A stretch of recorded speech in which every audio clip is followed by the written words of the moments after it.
Sir बिस्मिल्लाहिर्रहमानिर्रहीम, शुरू करते हैं। सर अब ऑडिटर से पूछा जाता है पेपर के अंदर, ऑडिटर ये जो तू ऑडिट प्रोसीजर होगा, ये तू कहाँ कहाँ पे करेगा, ये तू ऑडिट प्रोसीजर कहाँ कहाँ पे करेगा। ऑडिट प्रोसीजर बोले तो कायरो। Sir confirmation, analytical procedure, I से तीन बातें: inspection, inquiry, inspection of asset, inquiry, inspection of records. उसके बाद सर आर पे क्यूब, आर पे स्क्वायर, तो सर रिकैलकुलेशन, रीपरफॉर्मेंस, और ओ से ऑब्जर्वेशन। ठीक है।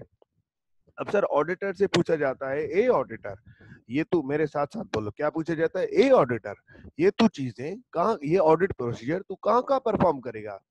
तो ऑडिटर जवाब देता है, जब फाइनेंशियल स्टेटमेंट मिलेगी मुझे, तो सबसे पहले मैं क्या करूंगा, जैसे ही मैं ऑडिट पे आऊंगा तो मुझे मिलेगी फाइनेंशियल स्टेटमेंट, जो बनाना मैनेजमेंट की जिम्मेदारी है। तो उसको चेक करने के लिए सबसे पहले मुझे तुम्हारे बिजनेस की अंडरस्टैंडिंग चाहिए होगी।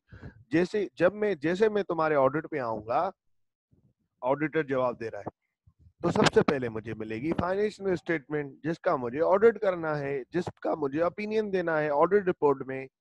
तो सबसे पहले मुझे क्या करना पड़ेगा, तुम्हारे बिजनेस की अंडरस्टैंडिंग लेनी पड़ेगी। तुम्हारे यहाँ पीपी में डेप्रिसिएशन कौन से रेट पे चार्ज होती है, सर डेप्रिसिएशन की पॉलिसी क्या है, सर तुम्हारे यहाँ परचेजेस किस तरीके से होती हैं, तुम्हारे यहाँ सेल्स किस तरीके से होती हैं, तुम्हारे यहाँ माहौल कैसा है, तुम्हारे यहाँ कॉम्पिटेंट बंदे हैं कि नहीं है, तुम्हारे यहाँ मैनेजमेंट की इंटीग्रिटी कैसी है, मैनेजमेंट ऑनेस्ट है या फ्रॉड वाले लोग तो नहीं बैठे हुए।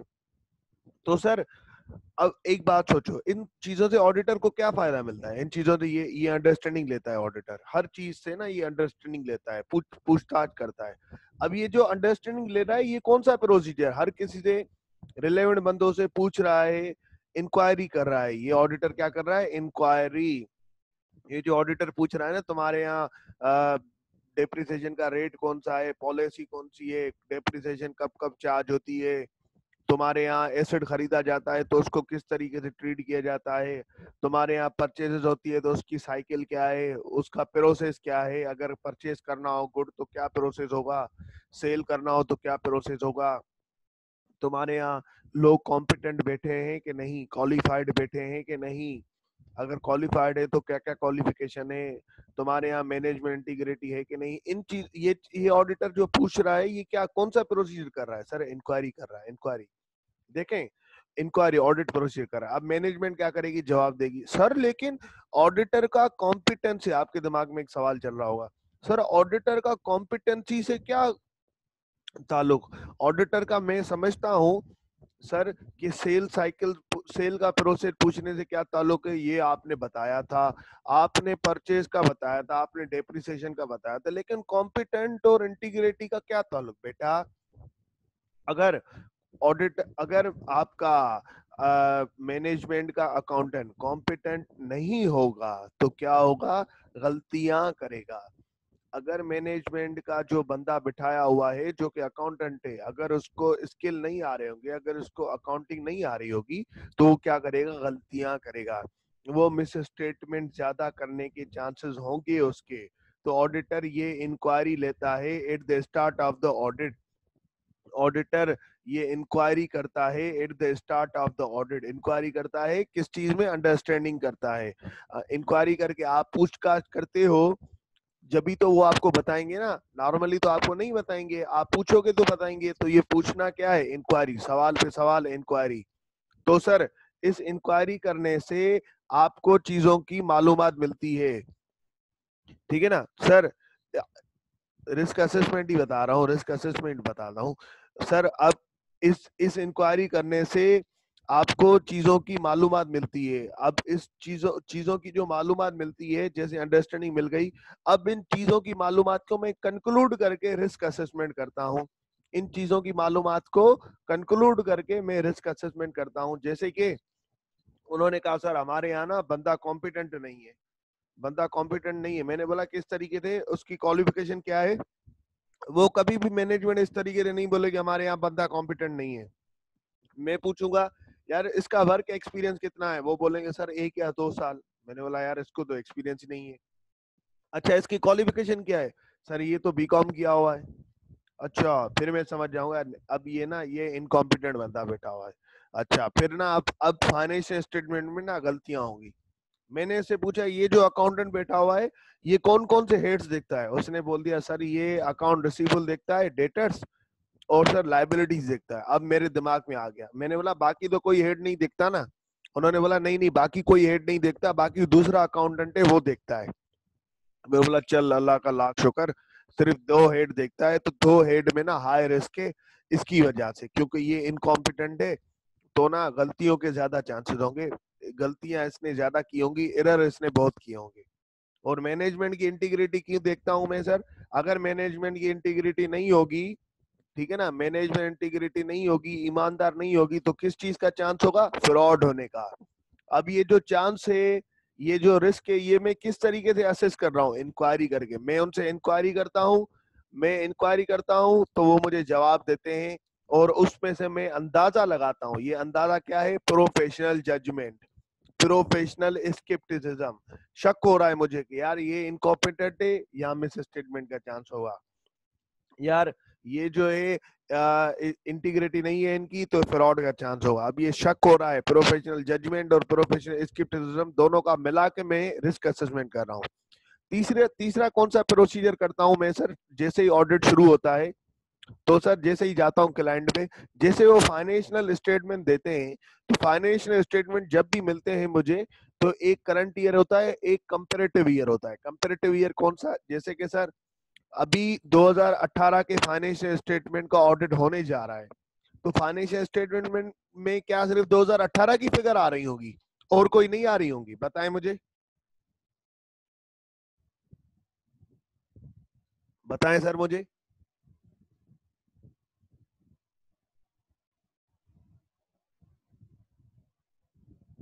कंपेरेटिव फिगर कौन से साल की आ रही होंगी? अभी हमारा करंट ईयर 2018 है। सही है सर, 2017 की फिगर्स आ रही होगी। अब सर ना मैं कंपेयर करूंगा, अब मैं कंपेयर करूंगा, एक तो प्रोसीजर किया सबसे आते ही इंक्वायरी।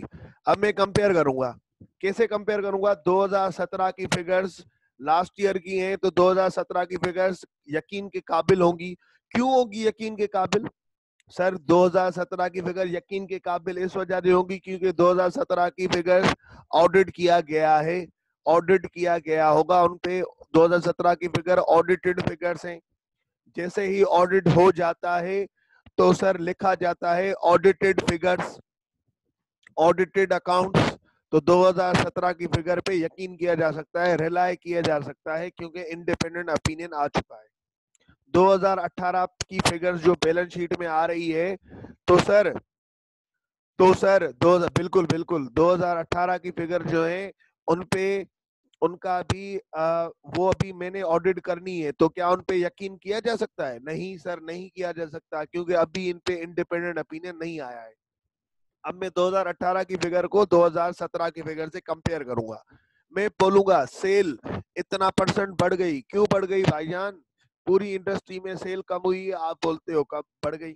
मैंने बोला आपका फ्यूल एक्सपेंस आ रहा है, आपका प्रॉफिट एंड लॉस के अंदर, प्रॉफिट एंड लॉस के अंदर सर आपका फ्यूल एक्सपेंस आ रहा है। लास्ट ईयर ये था कोई 8 मिलियन, इस साल है कोई 10 मिलियन, 2 मिलियन से बढ़ गया। क्यों?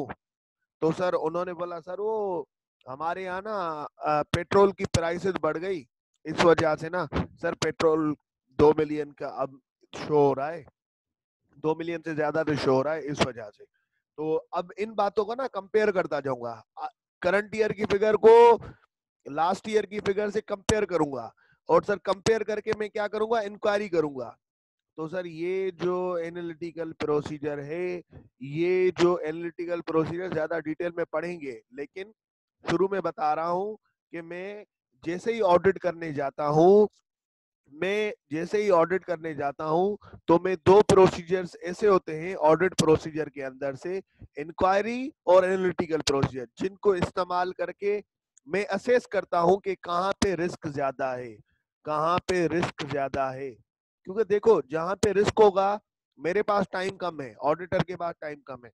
जहां पे कहीं पे ज्यादा रिस्क होगा, कहीं पे हायर, कहीं पे ज्यादा रिस्क मतलब हायर, कहीं पे नॉर्मल रिस्क होगा, कहीं पे लोअर रिस्क होगा, कहीं पे बिल्कुल नहीं होगा। ठीक है ना, बिल्कुल नहीं होगा मतलब कि छोटी अमाउंट होगी। तो सर जो छोटी अमाउंट होगी उसको मैं बिल्कुल टच नहीं करूंगा। सर जो लोअर, जहाँ पे लोअर रिस्क होगा वहां थोड़ा सा टाइम दूंगा, जहाँ नॉर्मल होगा उधर लोअर से ज्यादा पर हायर से कम टाइम दूंगा, जहाँ हायर रिस्क होगा वहां सबसे ज्यादा टाइम दूंगा। एक होता है सिग्निफिकेंट रिस्क जो सबसे बड़ा रिस्क होता है। तो ये रिस्क आयजा 315 के अंदर करेंगे कि भाईजान रिस्क किस तरीके से हायर लोअर सेट किया जाता है। फिलहाल मैं आपको ये समझा रहा हूँ, फाइनेंशियल स्टेटमेंट में जैसे ही हम ऑडिट करने जाते हैं तो सबसे पहले हम ये डिसाइड करते हैं कि रिस्क कहाँ कहाँ पे है, कौन से हेड पे है, कौन कौन सी चीज मेरे लिए रिस्क है। रिस्क मतलब क्या, रिस्क किस चीज का sir, risk of misstatement, risk of material miss statement, इसको बोला जाता है ROMs, ROMMS, risk of material miss statement financial statement के कौन कौन से हेड में है। तो सर ये करने के लिए, ये डिसाइड करने के लिए कौन कौन से हेड में है, इसके लिए मैं कौन से क्या करता हूं सर, इसके लिए मैं ऑडिट प्रोसीजर्स करता हूं। आपने फाइनेंशियल स्टेटमेंट के सेल पे तलाश करना है इस पे रिस्क है कि नहीं है, तो इसके तलाश करने के लिए आप क्या करेंगे, एनालिटिकल प्रोसीजर करेंगे, इंक्वायरी करेंगे। सर ये एनालिटिकल प्रोसीजर इंक्वायरी क्या है सर, ऑडिट प्रोसीजर। फिलहाल मैं ये पढ़ रहा हूँ, फिलहाल यहाँ पे रिस्क असेसमेंट का जिक्र जब भी आया है क्योंकि आपसे पूछा जाएगा पेपर के अंदर ऑडिट प्रोसीजर कहाँ कहाँ पे इस्तेमाल हो सकते हैं, कौन से फेजेस हैं जहाँ पे ऑडिट प्रोसीजर इस्तेमाल हो सकते हैं। सर एक रिस्क असेसमेंट प्रोसीजर, सर उसके बाद टेस्ट ऑफ कंट्रोल, जब मैं कंट्रोल को टेस्ट करने जाऊंगा, उसके बाद सर जब मैं सब्सटेंटिव प्रोसीजर करने जाऊंगा फाइनेंशियल स्टेटमेंट पे, तो ये 3 प्रोसीजर करूंगा। सर अब जो है, अब रिस्क असेसमेंट को पढ़ के देखें। सर आ जाएं, इसको पढ़ लेते हैं। Sir above procedure method technique can be perform for different purposes. ठीक है ना, ये किस चीज का सवाल है, किस चीज के सवाल का जवाब है, ऑडिट प्रोसीजर कहाँ का परफॉर्म होंगे। If they are perform to assess risk of assessment they are called risk assessment procedure. अगर ऑडिट प्रोसीजर को परफॉर्म किया जा रहा है रिस्क असेस करने के लिए तो उनको बोला जाएगा risk assessment procedure. If they are performed to test operating effectiveness of internal control, they are called test of control. ठीक है सर, अगर उनको कंट्रोल की इफेक्टिवनेस चेक करने के लिए परफॉर्म किया जा रहा है तो उनको बोला जाएगा test of control. If they are performed to detect misstatement, financial statement, they are called substantive procedure. अगर उनको परफॉर्म किया जा रहा है फाइनेंशियल स्टेटमेंट में गलतियां निकालने के लिए तो उनको बोला जाएगा सब्सटेंटिव प्रोसीजर। उसके बाद बात आ जाती है सर रिस्क असेसमेंट प्रोसीजर क्या होते हैं, किस तरीके से वहां पे ऑडिट प्रोसीजर परफॉर्म किए जाते हैं। रिस्क असेसमेंट प्रोसीजर और auditor procedure to obtain understanding of the entity and its internal control. भाई देखो ना, आप किस तरीके से, आप सेकंड प्रोसीजर भी किस तरीके से करोगे। सेकंड प्रोसीजर क्या करके आए, सेकंड फेज, ये ऊपर 3 फेज है ना, ये ऊपर क्या है 3 फेज। पहला फेज क्या है रिस्क असेसमेंट, दूसरा प्रोसेस क्या है टेस्ट ऑफ कंट्रोल, तीसरा प्रोसेस क्या है सब्सटेंटिव प्रोसीजर। मेरी बात सुनो मेरी भाइयों, अगर मुझे सेकंड प्रोसीजर करना है, सेकंड फेज करना है, इंटरनल कंट्रोल की इफेक्टिवनेस टेस्ट करनी है, तो उसके लिए मुझे क्या चाहिए होगी, मुझे पहले पता तो हो मैं किस तरीके से टेस्ट ऑफ कंट्रोल करूंगा। कंट्रोल को टेस्ट कैसे करूंगा जब तक मुझे पता ही नहीं होगा कि यहाँ पे प्रोसेस क्या है। हर कंपनी का अपना प्रोसेस होता है, हर कंपनी का अपना प्रोसेस होता है हर चीज का। तो मैं किस तरीके से प्रोसेस मुझे पता चलेगा, तो सर उसके लिए मुझे क्या करना पड़ेगा, प्रोसेस पता करने के लिए इंक्वायरी करनी पड़ेगी। उसके साथ साथ सर इंक्वायरी करके मुझे क्या चेक करना पड़ेगा सर, इनको मुझे आइडेंटिफाई करना पड़ेगा, मुझे क्लाइंट से भी पूछना पड़ेगा तुम्हारे यहाँ कंट्रोल कहाँ कहाँ है। ठीक है ना, इस प्रोसेस के अंदर कंट्रोल कहाँ है मुझे खुद भी आइडेंटिफाई करना पड़ेगा, क्लाइंट से भी पूछना पड़ेगा। तो सर ये कैसे आता है सर, ये इंक्वायरी करके आता है। वैसे ही सर पहली नंबर पॉइंट में भी मुझे अगर फाइनेंशियल स्टेटमेंट पे रिस्क आइडेंटिफाई करने हैं तो मुझे क्या करना पड़ेगा, मुझे गलतियां आइडेंटिफाई करनी है। तो सर कौन से एरिया में ज्यादा रिस्क है, मुझे ना उसके लिए सर रिस्क आइडेंटिफाई करना पड़ेगा। अब sir internal control to assess the risk of material misstatement whether due to error or fraud. अब गलतियों की वजह से या एरर फ्रॉड की वजह से 8 financial statement level, 8 assertion level. Financial statement level और असर्जन लेवल में क्या फर्क है वैसे ही आगे बताता हूं, पर ये इस दफा यहाँ डाल दिया है मैंने। वैसे ना ये वाला जो टॉपिक है ना, ये रिस्क असेसमेंट प्रोसेस वाला, ये मैं यहाँ पे नहीं पढ़ाता हूँ, मैं इसको ना आगे पढ़ा रहा होता हूँ। इसको मैंने यहाँ पे जब भी थोड़ा सा डाल दिया है क्योंकि इस दफा एक्सपेक्टेड है, हो सकता है ये सवाल पूछ ले आईकेप के भाईजान, ये जो ऑडिट प्रोसीजर्स हैं ये कहाँ पे किए जाते हैं। तो phases of obtaining audit evidence, ये जो ऑडिट प्रोसीजर्स हैं या ऑडिट एविडेंस कहाँ पे कौन कौन सी जगह पे हासिल किए जाते हैं। तो सर ये 3 फेजेस हैं। अगर आपसे बोल रहे कि भाईजान बताओ ऑडिट प्रोसीजर कौन कौन से फेजेस पे किए जाते हैं, तब भी ये आंसर। अगर आपसे बोले सर ऑडिट एविडेंस के हासिल करने की कौन कौन सी स्टेजेस हैं, तब भी ये आंसर। ठीक है ना। तो सर इस वजह से यहाँ डाला है। अब sir risk at financial statement level क्या होता है, रिस्क एड असर्जन लेवल क्या होता है, इसको थोड़ा सा बता दूं जैसे यहाँ पे आया है तो आपको समझ में आए। Sir financial statement level risk वो होता है जो कि पूरी फाइनेंशियल स्टेटमेंट पे होता है। असर्जन लेवल वो रिस्क होता है, सुनते जाएं सर, असर्जन लेवल रिस्क वो होता है जो कि सर एक असर्जन तक है। सर असर्जन, हमजा जवाब दे रहा हूँ, रुक जा, ठीक है। सर फाइनेंशियल स्टेटमेंट लेवल वो रिस्क होता है जो कि पूरी फाइनेंशियल स्टेटमेंट लेवल पे हो। सर पूरी फाइनेंशियल स्टेटमेंट लेवल पे रिस्क कैसे हो सकता है, आप ये कैसी बात कर रहे हैं? बेटा रुको, पहले ना मुझे असर्जन लेवल रिस्क समझाने दो। अब सोचो असर्जन कितनी होती है? 13। असर्जन कितनी होती है? 13। बैलेंस शीट की असर्जन कौन सी होती है सर? असर्जन सर बैलेंस शीट की है existence, completeness, rights and obligation, valuation and allocation. ठीक है। अब सर होगा क्या, असर्जन यूज क्यों होती है सर? असर्जन यूज होती है रिस्क आइडेंटिफाई करने के लिए। असर्जन यूज होती है रिस्क इसी के लिए, assess risk of misstatement, risk assessment. Assertion is the part of risk assessment, ठीक है ना। तो लेकिन प्रोसीजर नहीं है, लेकिन असर्जन एक आपको सोचने का तरीका देती है कि इस हेड के अंदर क्या रिस्क हो सकता है, इस हेड के अंदर क्या रिस्क हो सकता है, इस हेड के अंदर कौन कौन सी चीजें मैंडेटरी हैं, ठीक है ना। तो असर्जन वो चीज होती है। तो उनके अगर उल्टा सोचूंगा तो मैं रिस्क बन जाता है। जैसे प्रॉपर्टी प्लांट इक्विपमेंट मेरा बैलेंस शीट का हेड है। अब ये बताओ क्या प्रॉपर्टी प्लांट इक्विपमेंट को एग्जिस्ट होना चाहिए?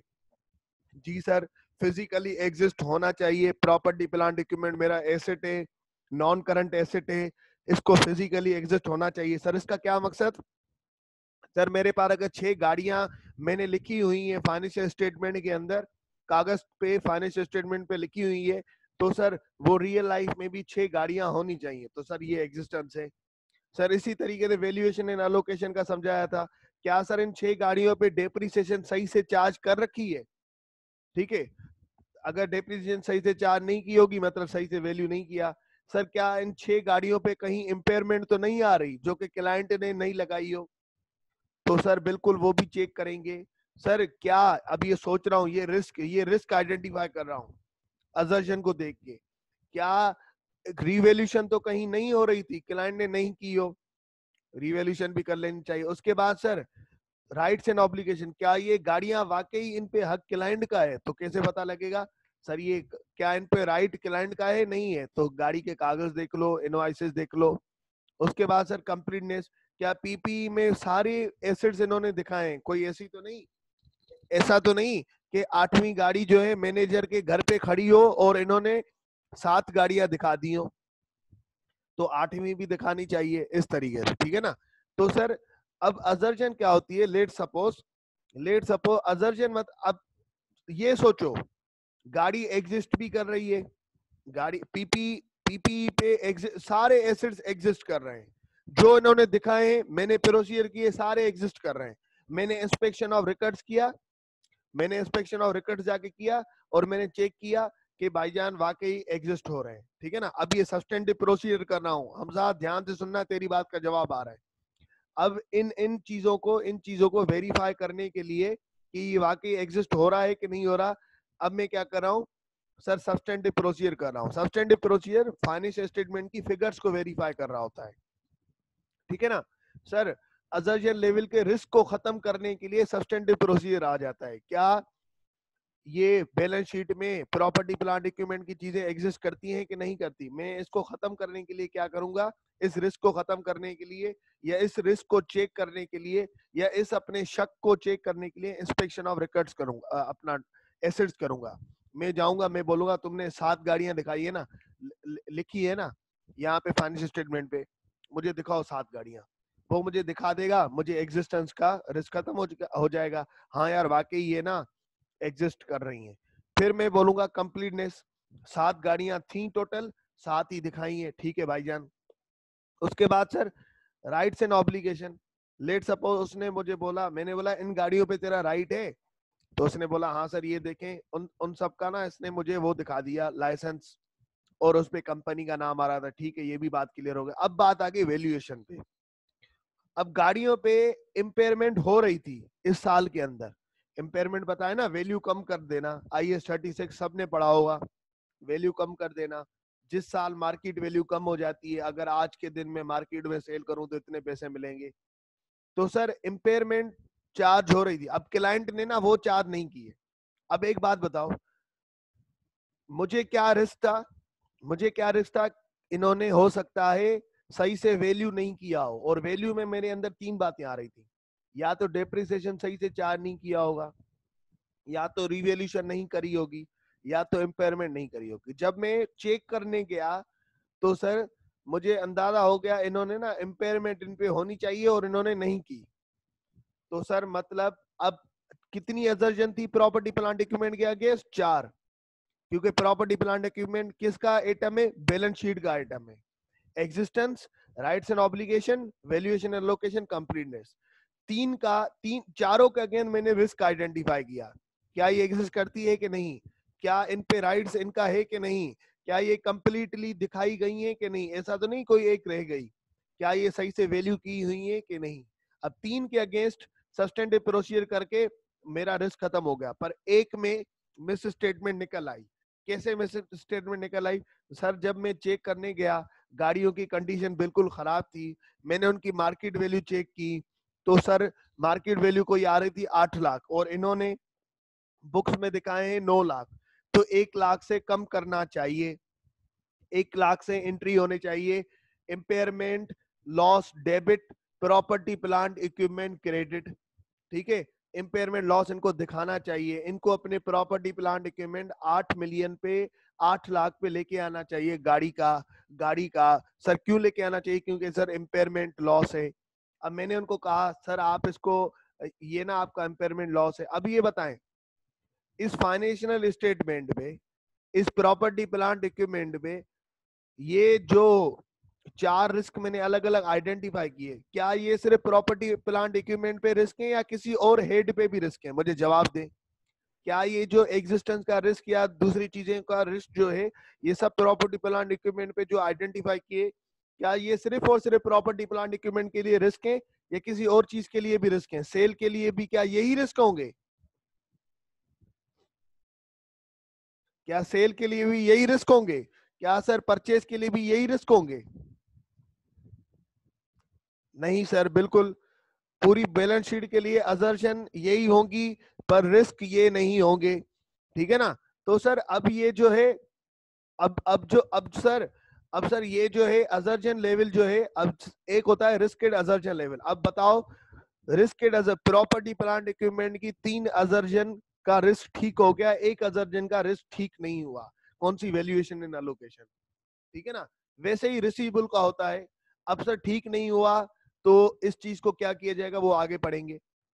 अब सर वैसे ही बैलेंस रिसीवेबल के हर 4 हिस्सों में रिस्क है, कैसे? असर्जन वाला रिस्क। लेकिन फाइनेंशियल स्टेटमेंट ये जो असर्जन वाला रिस्क है ना, वो सर सिर्फ और सिर्फ उस पर्टिकुलर हेड पे, बैलेंस शीट के जितने भी हेड्स हैं उन सब पे असर्जन का रिस्क है, असर्जन का रिस्क है, और वो उन हेड तक ही महदूद है, आगे नहीं जाता। लेकिन वो जो गलती, असर्जन का मतलब वो जो गलती होगी सिर्फ और सिर्फ उस हेड के अंदर होगी और किसी में नहीं होगी। उस और किसी हेड के लिए मुझे क्या करना पड़ेगा, प्रोसीजर अलग से करना पड़ेगा, ठीक है ना। जैसे कि प्रॉपर्टी प्लांट इक्विपमेंट के अंदर वैल्यूएशन की गलती है, इम्पेयरमेंट नहीं की गई, क्या ये वैल्यूएशन की गलती बैलेंस शीट के बाकी हेड्स में भी होगी? सर हो सकता है हो, पर कंफर्म नहीं है। लेकिन एक एक रिस्क है sir, financial statement level, financial, मुझे ये बताओ, फाइनेंस जो बैलेंस शीट के पीपी में गलती थी, क्या सेल में वही गलती होगी? नहीं सर, सेल की तो असर्जन ही अलग है। सेल की असर्जन है sir, O A C cube, O A C cube, occurrence, accuracy, completeness, classification, cut off. तो सर वहां पे तो वैल्यूएशन आती ही नहीं है। तो समझ गए ना बात। सर अजर्ज लेवल ये होता है जो कि सिर्फ और सिर्फ उस अजर्ज उस हेड तक रिस्क महदूद हो गलती होने का। फाइनेंशियल स्टेटमेंट लेवल रिस्क क्या होता है? सर एक ऐसी गलती मैंने आइडेंटिफाई कर ली जिसकी वजह से पूरी फाइनेंशियल स्टेटमेंट पे रिस्क हो सकता है, पूरी फाइनेंशियल स्टेटमेंट गलत बन सकती है, पूरी फाइनेंशियल स्टेटमेंट ओवरऑल खराब हो सकती है। देखें, अगर वैल्यूएशन वाला risk PP property plant equipment में था तो हो सकता है पूरी बैलेंस शीट सही हो, सिर्फ और सिर्फ प्रॉपर्टी प्लांट इक्विपमेंट गलत हो। क्यों गलत हो? क्योंकि उस पे इम्पेयरमेंट इन्होंने चार्ज नहीं की, बाकी तो सब कुछ सही होगा ना। बाकी रिसीवेबल्स, स्टॉक, सर उसके अलावा आपके लाइबिलिटी, आपका कैपिटल, आपका कैशेड बैंक, आपका कैशेड हैंड, सब कुछ सही होगा ना। सिर्फ और सिर्फ पीपी गलत होगा, तो ये होता है assertion level. Financial statement level risk क्या होता है? जिसके अंदर पूरी फाइनेंशियल स्टेटमेंट में क्या क्या आ रहा है? बैलेंस शीट भी आ रही है सर, उसके साथ साथ पीएनएल भी आ रहा है सर, उसके साथ साथ आपका statement of changes in equity, statement of sir cash flow और नोट्स टू अकाउंट, ये सारे आ रहे हैं। ये पांचों आ रहे हैं, पांचों आइटम फाइनेंशियल स्टेटमेंट में आ रहे हैं सर। इन पांचों पे एक साथ रिस्क कैसे हो सकता है बेटा? इन पांचों पे एक साथ रिस्क इस तरीके से हो सकता है सर, मेरी बात समझ में आ रही है ना आप लोगों को? मेरी बात बेटा समझ में आ रही है आप लोगों को? बोलो हाँ के ना। ठीक है ना। फाइनेंशियल नहीं समझ में आ रही हो तो बता दो, मैं और अच्छे तरीके से समझाऊंगा। ठीक है सर। अब फाइनेंशियल स्टेटमेंट रिस्क जो होता है, वो फाइनेंशियल स्टेटमेंट लेवल पे जो रिस्क होता है वो इस तरीके होता है कि पूरी financial statement taken as a whole, पूरी पे रिस्क हो सकता है गलतियों का। वो सर कैसे पता लगेगा? एक बात सुने सर, एक अकाउंटेंट है जो कि इनकॉम्पिटेंट है, एक अकाउंटेंट है जो कि इनकॉम्पिटेंट है और पूरी फाइनेंशियल स्टेटमेंट वो बना रहा है, जनरल लेजर भी वो बना रहा है, ट्रायल बैलेंस भी वो बना रहा है, फाइनेंशियल स्टेटमेंट भी वो मुझे बना के दे रहा है। तो अगर वो इनकॉम्पिटेंट होगा तो आपके दिमाग में ये बात नहीं होगी यार इस इनकॉम्पिटेंट बंदे ने बनाई है चीजें, तो हो सकता है पूरी फाइनेंशियल स्टेटमेंट इसने गलत बनाई हो, पूरी फाइनेंशियल स्टेटमेंट पे गलतियां हो। अब क्या आप फैसला कर सकते हैं शुरू में एट द टाइम जब ऑडिट स्टार्ट हो रहा है सर, रिस्क असेसमेंट प्रोसीजर हो रहे हैं, अब आप क्या ये आइडेंटिफाई कर सकते हैं इस फाइनेंशियल स्टेट वो इस इनकॉम्पिटेंसी की वजह से किस किस एरिया में मिस स्टेटमेंट हुई होगी? शुरू में क्या कर सकते हैं? नहीं कर सकते सर। तो उसको बोला जाता है फाइनेंशियल स्टेटमेंट लेवल रिस्क। ठीक है। मैनेजमेंट की इंटीग्रिटी, सर मैनेजमेंट ईमानदार नहीं है, मैनेजमेंट फ्रॉडी है। ये जो डायरेक्टर बैठा हुआ है ना, ये लास्ट कंपनी से भी निकाला गया था फ्रॉड की वजह से, तो ये यहाँ पे आ गया है। तो सर ये भी फ्रॉड ही है, तो इसकी वजह से पूरी फाइनेंशियल स्टेटमेंट में फ्रॉड हुआ होगा। अब मुझे क्या पता कौन से हेड पे हुआ है कौन से पे नहीं हुआ है? ये तो जब मैं टेस्ट ऑफ कंट्रोल और सब्सटेंटिव प्रोसीजर करने जाऊंगा तब मुझे पता लगेगा। सर बात समझ में आ रही है? यहाँ तक क्लियर है तो बताएं, आगे बढ़े फिर।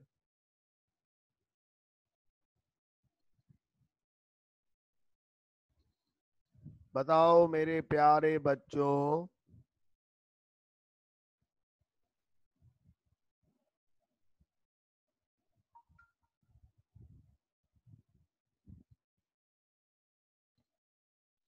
चलें आगे बढ़ता हूं, ठीक है। सर ये एग्जांपल्स पढ़ लेते हैं किस तरीके से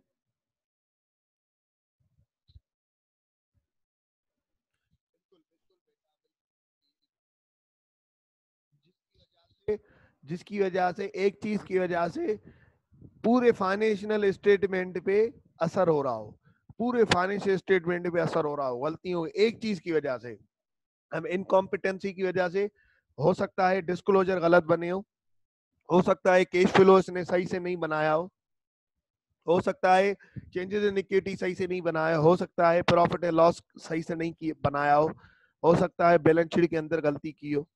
तो ये सर हो सकता है पूरी फाइनेंशियल स्टेटमेंट कवर हो गई ना इनकॉम्पिटेंसी में और इंटीग्रिटी में, तो इनकी वजह से फाइनेंशियल स्टेटमेंट लेवल रिस्क होता है।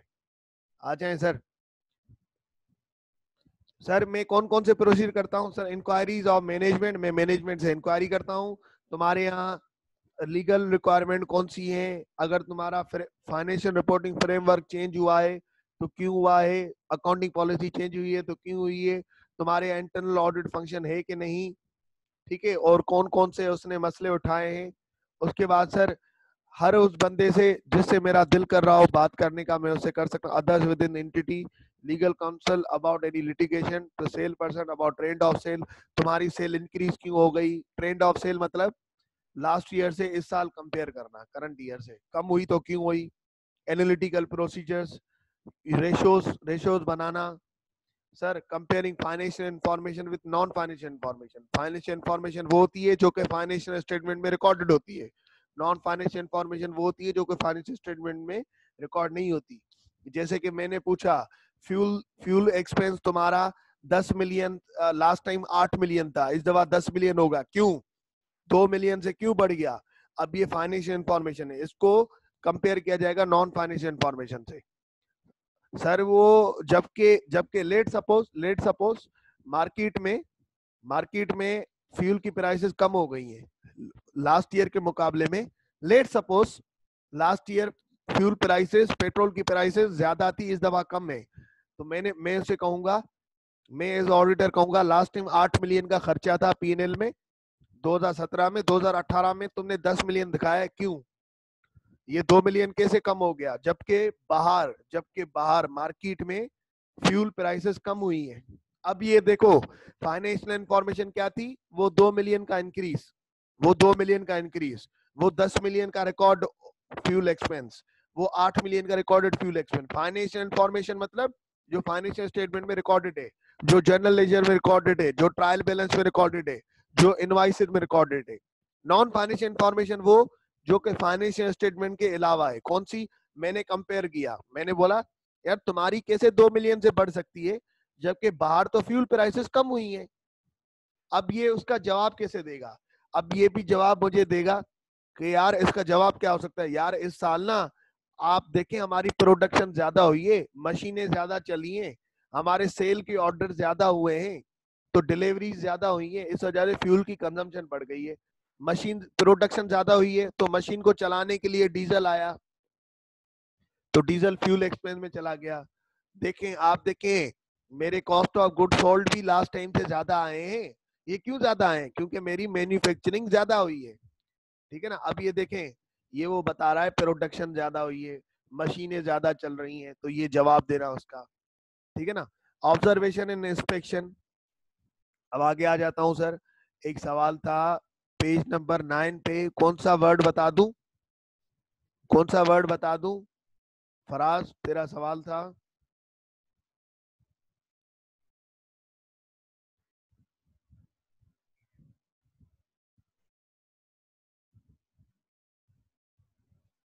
पहला पॉइंट सर पेज नंबर 9 पे, अभी ना ये टीओसी वाला रीड नहीं कर रहा यार मैं, या ये भी कर देता हूँ सर, कर देता हूँ बस। Objective of TOC is to confirm the operating effectiveness or internal control in preventing, detecting and correcting misstatement assertion level.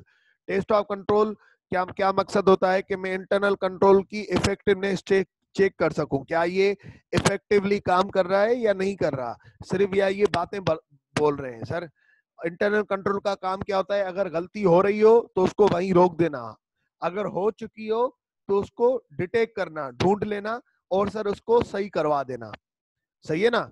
अगर गलती होने जा रही है तो उसको रोक देना, प्रोसेस के अंदर गलती हो रही है तो अगर प्रोसेस के अंदर इंटरनल कंट्रोल होगा तो उसको रोक देगा। सर अगर हो चुकी है तो उसको डिटेक्ट कर देगा, और अगर सर डिटेक्ट हो गई तो फिर उसको करेक्ट करवा देगा, भाई इस गलती को सही करो।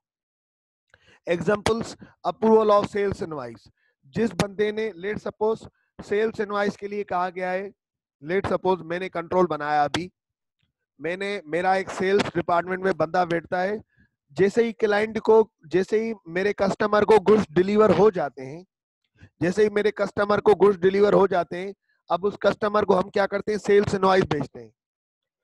लेट सपोज अकाउंट सेल्स वाले बंदे ने, सेल्स मैनेजर ने या सेल्स क्लर्क ने उसको इनवॉइस भेज दी,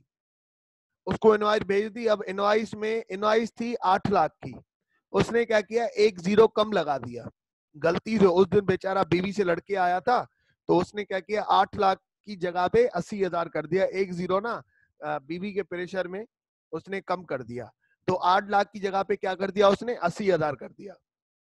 कस्टमर खुश हो गया, कस्टमर ने 80,000 रुपए दे दिए। अब इसमें नुकसान किसका हुआ, कंपनी का हुआ।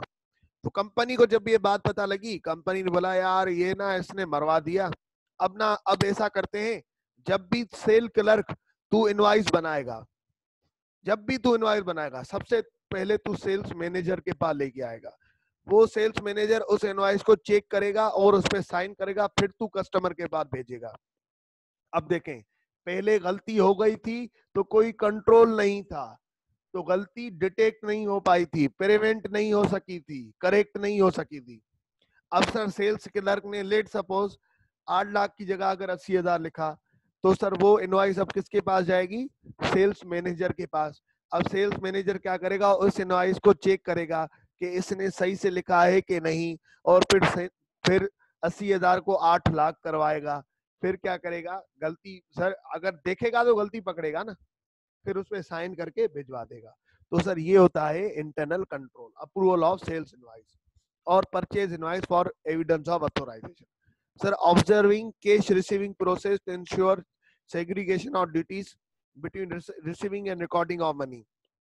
सर ये भी कंट्रोल से ही आगे पढ़ेंगे, पर थोड़ा सा बता देता हूं, एग्जांपल डाला है मैंने। तो सर अगर एक बंदा जो केशियर होते हैं ना, केशियर, एक बंदा, सेग्रीगेशन ऑफ ड्यूटी मतलब काम जो है ना डिवाइड किया हुआ हो, काम डिवाइड किया हुआ, अगर एक ही बंदा ये सारे काम करेगा ना तो चोरी होने का चांस है, केस जो है ना वो मिस हैंडल हो जाएगा। ले सपोज केशियर होता है, एक बंदा केश ले रहा हो और काउंट कर रहा हो, दूसरा लिख रहा हो, एक बंदा केश कलेक्ट कर रहा हो और काउंट कर रहा हो, दूसरा क्या कर रहा हो सर, दूसरा ना उससे पूछे काउंट करके कितने पैसे हुए और वो वहां पे लिख दे, वरना सर क्या होगा उसी उसी वक्त, वरना सर अगर एक ही बंदा कैश काउंट भी करेगा और सर कैश ले भी रहा होगा और कैश लिखेगा भी, तो सर इतना कैश उसे संभाला हो सकता है ना चाहे और वो गलती कर दे, या हो सकता है किसी दिन पैसे उसको मिले 10,000 और वो कहे कि मुझे 8,000 मिले, 2,000 भी अपने पास ही रख दे। तो इस हिसाब से अगर 2 बंदे वहां पे बैठे होंगे ना या 3 बंदे, तो सर चोरी के चांसेस कम हो जाते हैं। हाँ सर अगर वो बंदे आपस में मिल जाएं तो, बेटा मिल जाएं तो फिर तो तुम कुछ भी नहीं कर सकते, तुम गलतियों को कम कर सकते हो, गलतियों के चांसेस कम कर सकते हो, ठीक है ना। अगर एक बंदा बैठा होगा फिर तो चोरी पक्की है, पर अगर 2 बंदे बैठे होंगे तो चांसेस कम होंगे, ठीक है ना। तो इस हिसाब से सर आगे आ जाते हैं। Sir applicability, when are these procedures performed? Either require auditor to perform test of control if auditor assessed control risk is assessed less than maximum that is controls or operating effectively, he plans to rely on control. अगर sir इस बात को छोड़ दें, आगे cover करवा दूंगा मैं इसको, ठीक है। अब सर कौन सा क्वेश्चन करवा दूं, अब सारी बातें रीड हो गई बेटा, अब कौन सा क्वेश्चन करवा दूं, क्वेश्चन बता दे मुझे।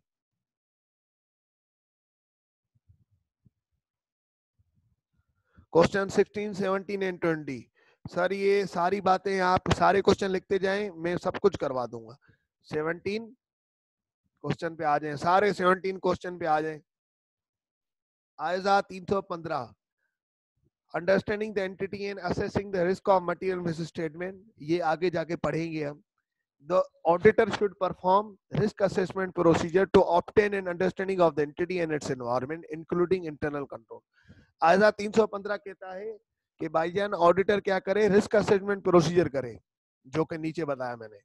जैसे उसको क्या कहो, एंटिटी की, कंपनी की, माहौल का और उसके प्रोसेस का पता चल सके और उसके इंटरनल कंट्रोल का पता चल सके कि इसके अंदर इंटरनल कंट्रोल है कि नहीं। Explain the purpose of risk assessment procedures, purpose बता दो। Outline the source of audit evidence the auditor can use as a part of risk assessment procedures. ठीक है, outline the source of audit evidence the auditor can use as a part of. इस question को छोड़ दो, ये गलत डाल दिया है मैंने यहाँ पे। ठीक है ना। उसके बाद कौन सा क्वेश्चन है?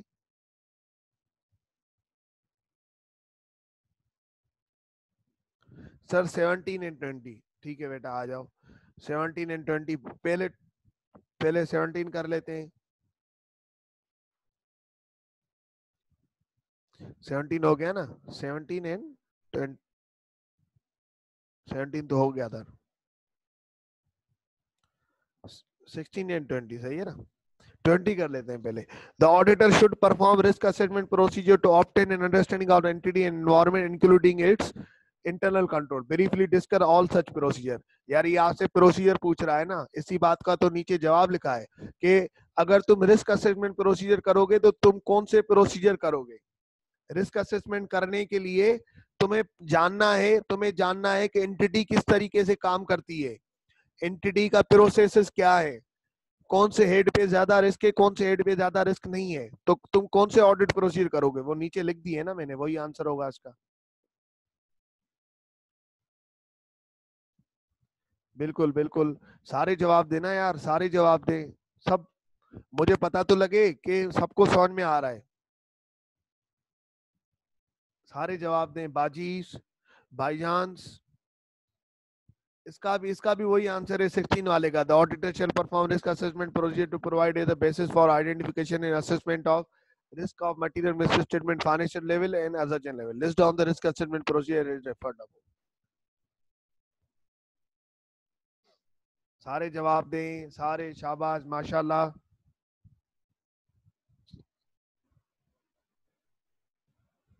सर अब आगे बढ़ूं हैंड आउट, दूसरे हैंड आउट पे, या इसमें इस हैंड आउट में कोई भी मसला है किसी भी चीज में तो अभी भी बता दें, मैं क्लियर करवा दूंगा।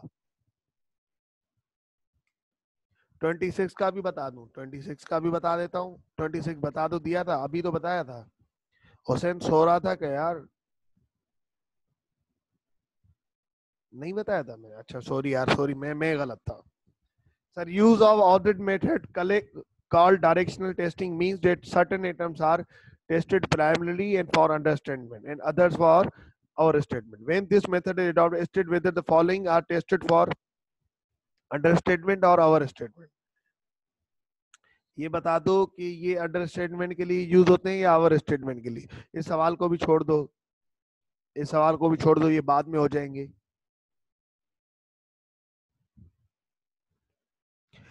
हुसैन बेटा सॉरी, इस सवाल को भी छोड़ दो। हाँ हाँ, 11:50 पे ऑफ कर दूंगा। सीएमए लेनी है तुम लोगों को।